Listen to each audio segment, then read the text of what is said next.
started the show with a little bit of a media point and talking about the fine folks at FS1 and a few of the shows that got canceled, including the facility. And it's funny because there was a list that was put out by ESPN, and this list was a survey of NFL executives, coaches, and scouts, not players, executives, coaches, and scouts. And it was really the biggest news of the day, at least in my mind, was where Jalen Hurts ended up, because it shouldn't totally come as a surprise, but boy, oh boy, Jalen Hurts got disrespected again. And now listen, I'm not here to just ride or die every day defending the honor of Jalen Hurts. But I will tell you that, like, when something just seems totally nonsensical and mostly bullshit, like, I'm going to call it as such. This list comes out from ESPN, and they have Jalen Hurts listed at number 9. And I cannot fathom how they got to Jalen Hurts being the 9th best quarterback in the league. And if you remember, we've kind of dissected these things before, where you have Joe Burrow really high up on these lists. You end up seeing guys like Jaden Daniels jump up high on a list. You see a Justin Herbert jump up high on a list. And so I want to kind of break this all down. Not that long ago, we got into one of these rankings, but I want to go to this one because this is the thing that I feel like finally kind of broke me and broke at least a few of the people that we're going to hear from. And I'm actually going to start with where the list first got discussed today, which was over with the folks over on Get Up. And so we have the beautiful dulcet tones of Dan Orlovsky, Peter Schrager, and Damian Woody. I want to get into what these guys had to say, though, about this top 10 list. So your top 10, it's Mahomes, Josh Allen, Joe Burrow, Lamar Jackson, Jaden Daniels. Those are your top 5. Number 6, Matthew Stafford, then Justin Herbert, Jared Goff at number 8, Jalen Hurts, your reigning Super Bowl MVP at number 9, Baker Mayfield at number 10. I remember it now. It was the Chris Sims thing. Chris Sims did his dumb list, and he put Jalen Hurts really far down, and he got what he wanted, which was engagement on his nonsense content. But let's get into whether or not the people that get paid to be the experts on the sport, how did the Get Up crew feel? And then we're going to get over to the facility, which is now canceled, but we're going to kind of do like the Viking funeral, right? We're going to light the arrow on fire. We're going to push the thing off, push the facility. We'll put the facility on a raft, and then we're going to take the flaming arrow and we're going to launch it into the sky and watch as it burns off in the distance. Before we get there, we're going to start with Get Up, though, because Orlovsky and Damian Woody and Peter Schrager kind of dove into this, and I just don't understand how Jalen Hurts is number 9. I still fail to understand it, and believe it or not, Damian Woody is going to be the voice of reason. So make of that what you will. All right, we're going to get in and out. Remember, as we do these reaction things, we kind of get in and out on the video. All right, let's go over, and let me know in the comments what you think about Orlovsky's take, Woody's take, and Schrager's take. Here we go. But I think the evaluation is Justin Herbert in Philadelphia, what would he be in comparison to? You're good with Jaden 5 and Hurts 9? I am. Okay. Yep. That's offensive. First of all, the notion that Hurts is 9 is ridiculous. Jaden Daniels, really exciting quarterback. Everybody's thrilled for Washington that they have a young stud quarterback, and there's not a Mike Shanahan to send him back out in a playoff game and watch him shred his knee up twice. So, all right, Washington has that going for them. But Orlovsky says, fine. Daniels at 5 is great. Hurts at number 9 is perfectly fine. But we have that kind of like whataboutism. We have that hypothetical. Oh, what would the Eagles look like with Justin Herbert? Would Justin Herbert be a significantly better quarterback by the numbers if he played in Philadelphia? And then what we'll eventually get to here is, well, would Hurts have actually been any good in a situation other than the Eagles? Let's keep going. Damian, what are your thoughts? When I first saw the list, 2 things jumped out at me. Lamar at 4 and Jalen Hurts at 9. It was the fact that I'm a guy. Wood, you're gonna bury yourself. I'm a guy. And Mike Singletary. What Mike Singletary said, I want winners. Yeah. Winning is important. So Damian Woody, good on him. Former Pat, Lion, and Jet, 2-time Super Bowl champ. Okay, we'll keep going. I want winners. Yes, is the infrastructure in Philadelphia great? Absolutely. But I also saw with my own 2 eyes with Jalen Hurts, this man outplayed Patrick Mahomes in 2 different Super Bowls. No question. Outplayed the number 1 guy on our list in 2 different Super Bowls. The biggest moment. A very important moment, by the way. When all the chips are down when you are playing in the most important game in the number one viewed sport in this country. Jalen Hurts outplayed Patrick Mahomes twice, and yet somehow is number 9 on this list. Okay, we'll keep going. And Lamar and Allen don't. When we talk about quarterbacks. By the way, I'm not positive, but I think this is an iPhone being used, and this is center stage. I'll explain it in a sec. We always talk about moments. So you want him to be where? You want him to be where? You want him to be where? No, Why is it zooming on Schrager? He's not talking. It's because he moved. Maybe I'll put on, hold on, let me see. I could put on center stage here. We'll all get kind of wobbly. Hold on, here we go. Whoa, see that? See how the camera just started moving? Whoa, if we go over here, in theory it's supposed to follow me. It's not following me. Oh, hey, what's up? How you doing? But if I come back over here, it's gonna follow me over here too. I don't understand like why it went to Schrager, but anyway, I'm turning this thing off. All right, here we go. Back over to the panel. No, I'm talking Justin Herbert. That was my one when I was looking at the list. Herbert looks good though. He looks good in shorts. If you're building them in the That is a hell of a backhanded compliment from Schrager, and it's accurate. Herbert looks great in shorts. Like when the games don't matter and you're just watching the guy sling the ball around, he looks great. Then he gets out on the field. The results aren't there.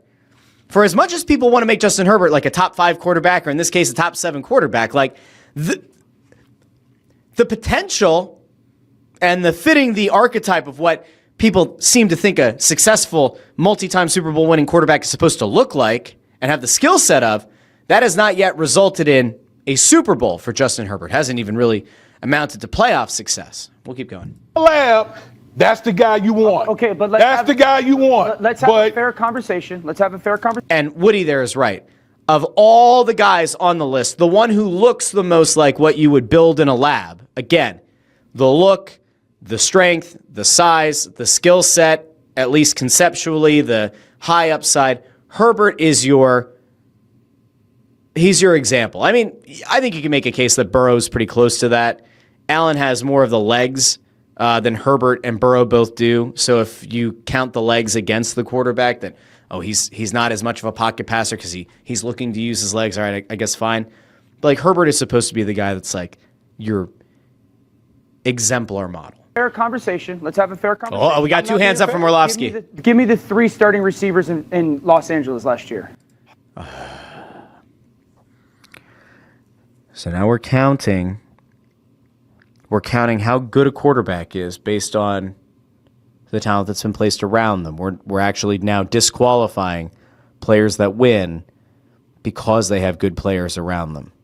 So the fact that the Eagles have been able to build a damn good offense consisting of a consistent and excellent offensive line, they have the best running back from a year ago in Saquon Barkley in the backfield. They have 2 number 1s in A.J. Brown and Devontae Smith, and a very good tight end when he's healthy in Dallas Goedert. That now disqualifies Hurts. Hurts actually sucks, apparently. You don't know that, but apparently Hurts sucks. Any quarterback could go in there. Even Chase Daniel. Well, he doesn't have a job anymore, so maybe Chase Daniel could come back and play for the Eagles after he stole money as the backup quarterback here.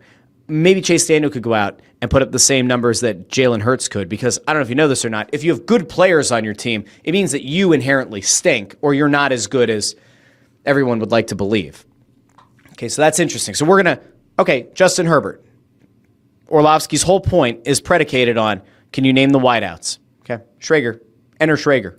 Hard to come up with those names. Okay? Are we Ladd McConkey and Quentin Johnson talk? No, but look at By God, that's Peter Schrager's music. That's Peter Schrager's music. Of course he knows. He could probably tell you the 7th and 8th receivers. He could probably tell you about every guy who was on the practice squad last year. Schrager's a wealth of knowledge like that. the receivers. You can make that argument in Buffalo. Oh, but we're talking, okay. That is a fair point. And now you have Orlovsky go, let's rewind there a little bit, because man, that was like the liver shot. You ever watch a UFC fight where a guy lands a punch to the liver and his opponent just crumbles? That was a liver shot. Let's go here. You can make that argument in Buffalo. Oh, but we're talking, okay, one, Buffalo had a different, maybe not high-end talent, but 5 or 6 pretty darn good players. Jalen has a bona fide top 3 receiver and another probably top 10 guy. He's got a tight end that's a top 5 guy at the position. It's the When he's best healthy. offensive line and ball. And Do you hold that against him? No, you don't hold it against him, but it is. Then how's he number 9? If you're not holding it against him, then how is he number 9? Like, explain to me how Jalen Hurts is the 9th best quarterback in the NFL, reigning Super Bowl MVP, outplayed Patrick Mahomes in 2 Super Bowls in the last 3 years, outplayed the number 1 guy on your list, the one who's considered to be the consensus number 1 quarterback in the National Football League. How is that guy number 9? If you're then saying, well, we're not holding it against him that he has this great offensive line, great running back, great receivers, really good tight end when healthy, we're not holding those factors against him. He should still be number 9. It's bullshit. Like, that is why Orlovsky went...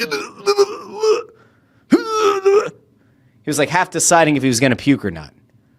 You know that feeling. You had a long night of throwing back a few drinks, and you're sitting there, you've met your maker, you're there at the porcelain throne, and you're trying to decide, is this the moment? Is this the moment that I need to have my dinner a second time? And you know that you don't want to. You know that you hate that feeling, but sometimes you know it's going to make you feel better. That's Dan Orlovsky right here. That's Dan Orlovsky. He's trying to decide, do I regurgitate this terrible take and get it out of my system and then provide something new, or do I keep this terrible take inside and deal with the nausea, heartburn, indigestion that it is going to bring me for the rest of the day? That's what this face is right here. All right, we'll continue. Part of the conversation. It is okay for us to go. It's always about who you're doing it with at the quarterback position. It's a dependent position. So we can hypothetically go, okay, if Herbert's in Philadelphia, is he eclipsing 25 touchdowns? He hasn't done it in 3 years. I would imagine so. Sure. If Hypotheticals, but yeah, you would assume that Herbert would be better in Philadelphia. It's a better situation, sure. Jalen goes to Los Angeles, is he having that Super Bowl win?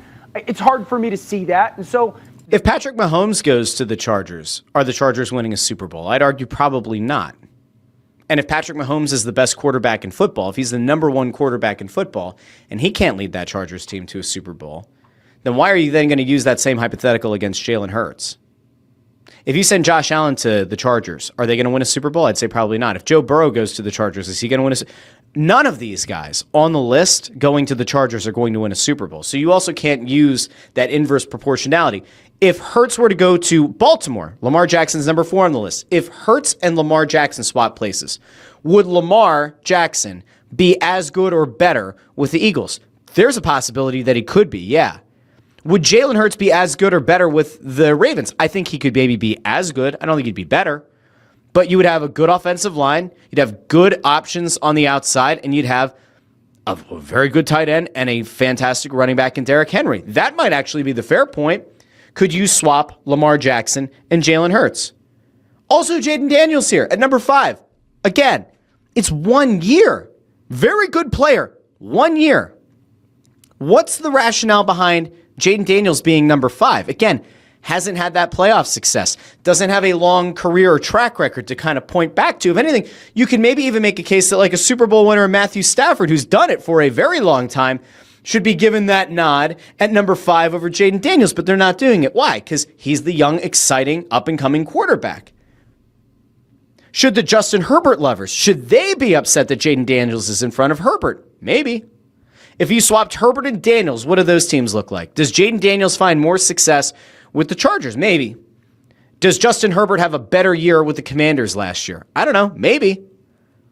Jared Goff is also a fine quarterback. I wouldn't have him ahead of Hurts. How do you have Jared Goff, who couldn't get the Lions into the NFC Championship? How can you have Jared Goff at number 8 ahead of Jalen Hurts? What has Jared Goff won? These are questions. I try to be fair. Okay, now, I want to go back out because I mentioned earlier, the facility got canceled. Very sad over on FS1. We are about to hear from the facility because Emmanuel Acho was on the show and Chase Daniel was on the show. And for as much as we've gotten used to just hearing terrible takes from both Acho and Daniel, I do want to go over to them really quickly because maybe they'll surprise you. Maybe they will offer some insight into this top 10 list that'll make you say, you know what? That ain't right. Hold up. Wait a minute. Something ain't right. All right, let's go out here. Yeah, looking at that right there, that's awful. And you can think whatever you want to think about Jalen Hurts, but there should never be a list to where Justin Herbert is in front of Jalen Hurts. I don't really care about what type of talent and all that you're talking about. And then Jaden Daniels is going to be a superstar in this league. I truly believe that. But I cannot put him in front of Jalen Hurts, who's been to 2 Super Bowls. He's had 1 good year. Do I think at the end of this, when it's all said and done, could he possibly be better? Yes, absolutely. But this is fair, by the way. This is fair. We're halfway through. This is a very fair take.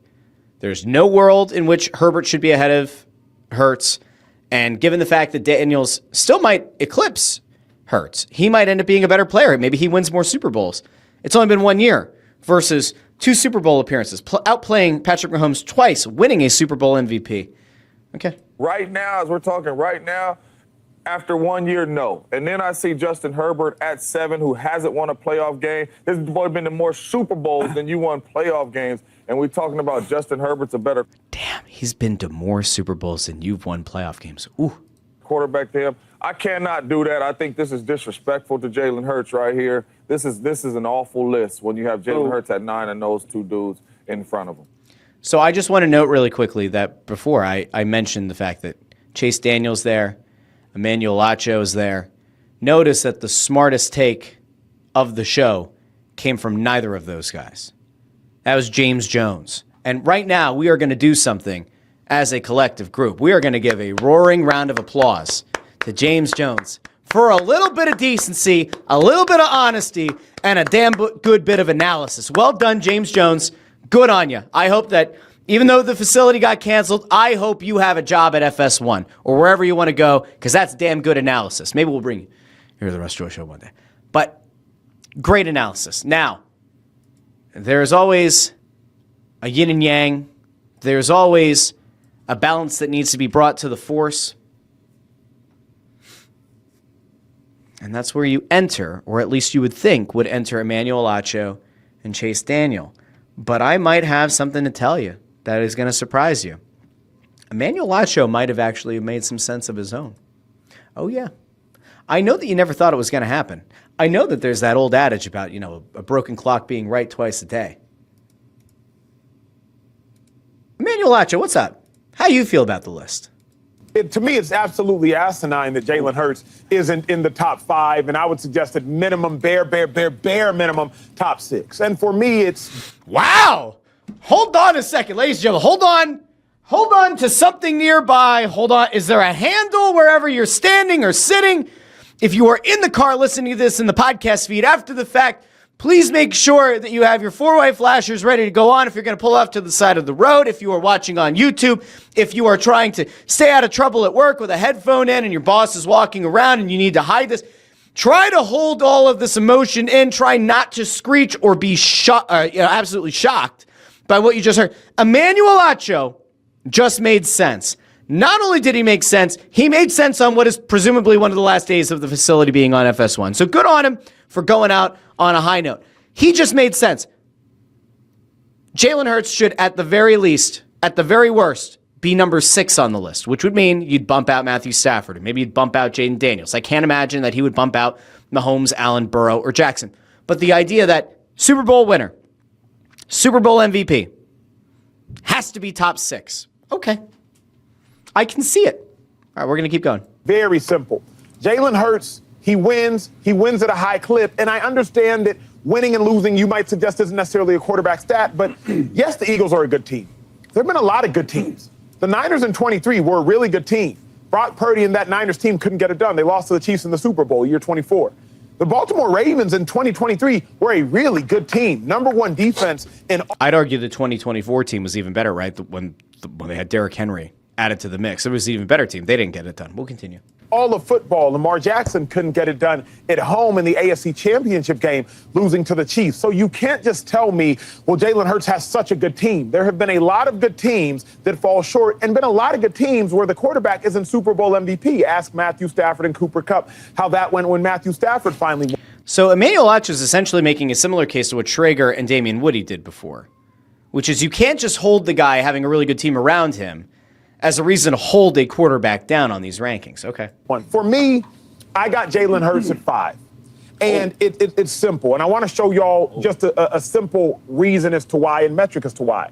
Jalen Hurts, regular season All-Pro, he's checked that off. Super Bowl, he's checked that off. Correct. Super Bowl MVP, he's checked that off. Disregard Pat, disregard Lamar, disregard Josh Allen. Assume they're all better than Jalen Hurts. Fine. I kind of figured that's where he was going to go. Rule those guys out. They stay. And I think most people would agree. They have to be in the top 5. They have something Hurts doesn't have, a regular season MVP. But Jaden Daniels, you ain't got no All-Pros. You ain't got no Super Bowl appearances. You definitely ain't got no Super Bowl MVPs. Justin Herbert, just stop. You have nothing that Jalen Hurts has except a 6'5" stature. Jared Goff, at least you've been to a Super Bowl, but you ain't got no All-Pros. You have no Super Bowl win nor Super Bowl MVP. And Joe Burrow, you don't got an All-Pro, a regular season MVP, a Super Bowl win or a Super Bowl MVP. So how can you list any of these? All of that's fair. Quarterbacks ahead of Jalen Hurts? If you're just talking about who throws the ball best from the pocket, different conversation, a conversation I can concede to. But if you're talking about best thrower from the pocket is certainly not what this list was. Who's the best quarterback? Jalen Hurts is better than all of those quarterbacks. If you want to suggest Joe Burrow, I will listen to that conversation, obviously. Wow. Emmanuel Acho made sense in the first 10 seconds of what he had to say. And then typically you would think, oh, he's going to step in it at some point. He typically does. And you think, all right, Emmanuel Acho is definitely going to step in some shit here very soon. He just went for about 2 minutes, and he was right on everything across the board. And that is how we know the world is soon about to end. That has to be a signal. I don't remember how many horsemen there were that rode into the apocalypse, but I'm pretty sure that if Emmanuel Acho is going to start making sense, the end of the world is nigh.